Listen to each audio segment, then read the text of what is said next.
Salut, ici Jean-François Bourré pour le blog de Best Buy. Aujourd'hui, je vous parle de la tablette Samsung Galaxy Tab S7 Plus.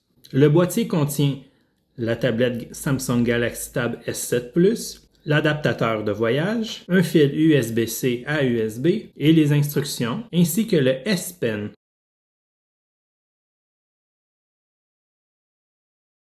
La tablette Samsung Galaxy Tab S7 Plus fait 12,4 pouces là, pour la grosseur de l'écran, ce qui est quand même assez gros.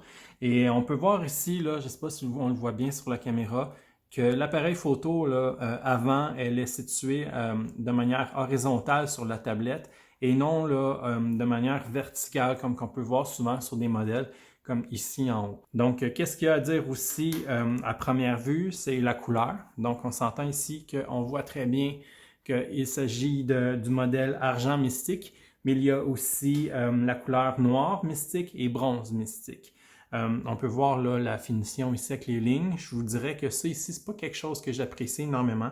J'aurais aimé ça que ce soit gris métallique comme ça au complet. Donc, on peut voir ici qu'on peut mettre une carte micro SD allant jusqu'à 1 Teraoctet. Donc ici, il y a des boutons pour le volume et pour éteindre et allumer l'appareil. On voit ici deux haut-parleurs. Ici, il s'agit de branchements pour le clavier étui portatif là, que je vais vous parler plus tard. On voit ici deux autres haut-parleurs et la fente USB-C. Donc, vous avez sûrement pu remarquer qu'il n'y a pas de sortie audio 3.5 mm. Donc, il faut vraiment y aller de manière Bluetooth ou avec là, un adaptateur qu'on peut mettre là, avec l'USB-C ici. L'empreinte de manière horizontale, on voit qu'elle est sur le côté à droite. Mais si on la met de manière verticale, elle se trouve en bas. Donc, peu importe le format que vous faites, ça va allumer ici. Okay? Donc, là, on voit l'appareil. On voit aussi que les icônes sont quand même assez grosses là, de manière régulière. Sinon, on peut faire des fichiers là, comme que je fais autant sur mon appareil de téléphone intelligent. J'aime pas vraiment l'aspect. J'aurais aimé ça qu'il soit un peu plus petit pour en mettre plus. Je trouve que l'écart entre chaque rangée est quand même assez grand entre chaque icône. Mais si ça ne me dérange pas vraiment de manière verticale, de manière horizontale, je trouve ça un peu moins beau. Donc, c'est ça. De ce côté-là, je vous dirais que c'est, même si l'aspect des applications ne m'intéresse pas, vous pouvez voir à quel point que l'image est quand même assez belle. Okay? C'est un écran quand même là, qui est quand même assez forte. C'est un écran Super AMOLED de 2800 pixels par 1752 pixels qui équivaut habituellement là, à un peu plus que du 2K en termes de définition. C'est quand même très bien pour une tablette.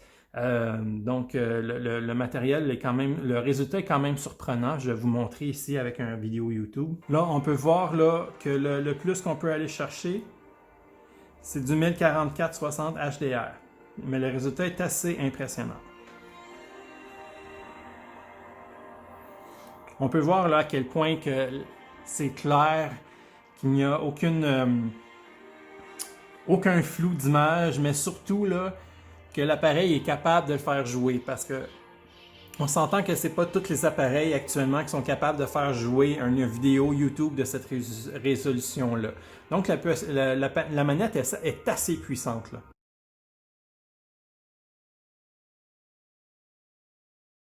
La caméra arrière ici, en fait, il y en a deux. Là. Il y en a une de 13 mégapixels et une de 5 mégapixels, qui est quand même très bien. On s'entend là que ça fait des très belles photos. Par contre, j'ai toutefois remarqué là, que ce n'est pas toutes les mêmes options qu'on peut voir sur un cellulaire. Tandis que sur la caméra avant, ok, je vais l'allumer ici, là on va me voir. Mais on voit quand même que, allô, on voit quand même que la qualité est très bonne là, et c'est du 8 mégapixels.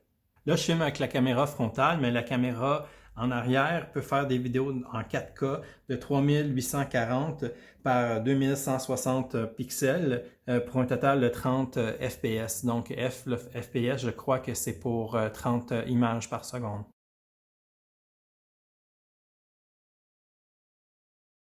Donc, la durée de la batterie varie beaucoup selon l'utilisation. Donc, je ne vais pas vous donner des heures précises, mais c'est indiqué que dès que la tablette est branchée sur le Wi-Fi pour une utilisation de l'Internet régulière, la batterie, malgré qu'elle fait 10 090 mAh, elle dure environ que 8 heures. Toutefois, si vous n'avez pas besoin d'aller sur Internet pour, admettons, écrire un texte sur tout le kit là, sur différentes applications qui peuvent fonctionner hors ligne, elle peut durer une dizaine d'heures facilement. Donc, ça varie vraiment selon l'utilisation, selon le volume du vidéo qu'on regarde, selon l'intensité de la force de la tablette qu'on peut choisir entre 60 MHz ou 120 MHz. Qui améliore la performance aussi de la tablette, mais qui gruge beaucoup plus de batterie. Donc, encore une fois, la batterie reste quand même très bonne, mais ça dépend encore une fois de son utilisation parce qu'on s'entend que l'écran est grand. Le fait de pouvoir choisir l'option 120 MHz gruge énormément de batterie, même si ça donne un résultat un peu plus fort là, au niveau des applications. Mais surtout, il faut prendre en considération que puisque la batterie est grosse, dans mon cas, elle fait 2 fois et demi la batterie de mon téléphone intelligent, donc elle est beaucoup plus lente à recharger. Donc, si je l'éteins complètement, lorsqu'elle est complètement vide, ça me prend environ 3 heures à la recharger. Ce qui est quand même beaucoup, sachant que beaucoup de cellulaires, là, mon téléphone intelligent là, prend environ 1 heure et demie maximum pour être rechargé au complet.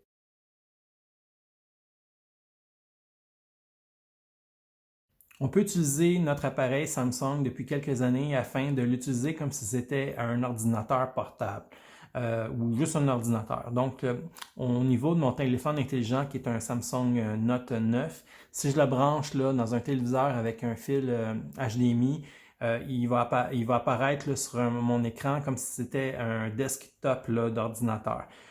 Donc, l'application de Samsung Desk est disponible aussi avec la tablette. Il faut aller chercher par le menu du haut aussi, Desk. On va voir si elle l'active. Là, on voit là, que j'ai pu placer mes applications un peu comme je voulais. Donc, est-ce que ça fait vraiment une hybride entre un ordinateur et une tablette? Oui. Par contre, là, c'est pas nécessairement ce qu'il y a de mieux, surtout là, si on n'a pas aucun clavier là, qui vient avec ça. C'est pas nécessairement toujours évident de peser sur l'écran en plus de le salir.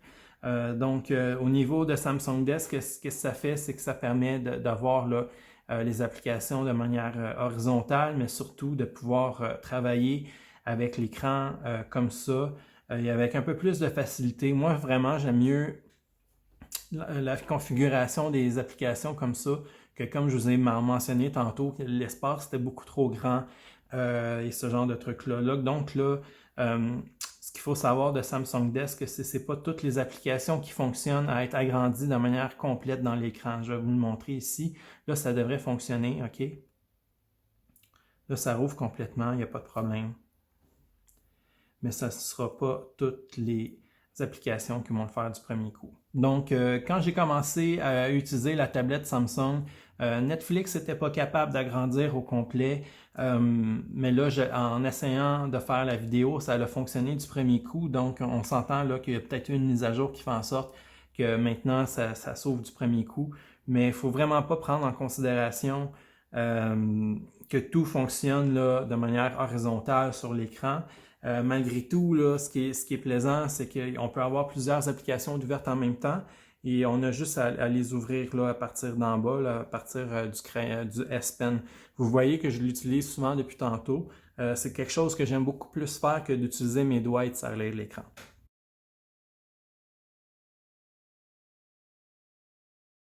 Pour terminer, la tablette Samsung Galaxy Tab S7 Plus est vraiment performante parce que j'ai pas eu de ralentissement dans mes actions jusqu'à maintenant, que ce soit pour regarder une vidéo, prendre des photos, filmer une vidéo, taper mon texte là, avec le clavier ou même directement sur la tablette. C'est vraiment, j'ai vraiment eu aucun ralentissement. Vérifier sur le site de Best Buy les modèles que l'on offre. Et je suis certain que vous allez être autant satisfait que moi. Même les défauts que je donne à la tablette, ça va être sûrement pas grand-chose pour vous aussi. Donc, merci de m'avoir écouté et continuez de me lire sur le blog des Best Buy. Merci, au revoir.